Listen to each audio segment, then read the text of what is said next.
করে নিচ্ছি।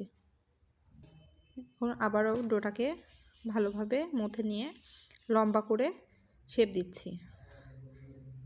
এখন এর থেকে ছোট ছোট ডো তৈরি করে নিব।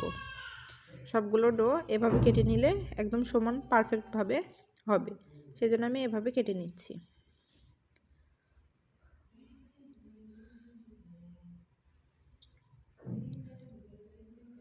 কাটা শেষ হলে এখন আমি একে একে হাতে ডোগুলোকে গোল করে নিচ্ছি।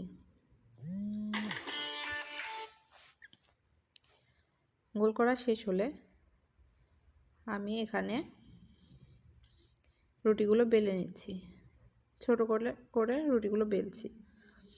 এরকম করে আমি দেখতে পাচ্ছেন কতটা মোটা হয়েছে, এরকম করে বেলে নিতে হবে। তারপর এরকম করে 4টা রুটি বেলে নিয়েছি। এখন একে একে এর উপরে কিছুটা তেল ব্রাশ করে দিচ্ছি।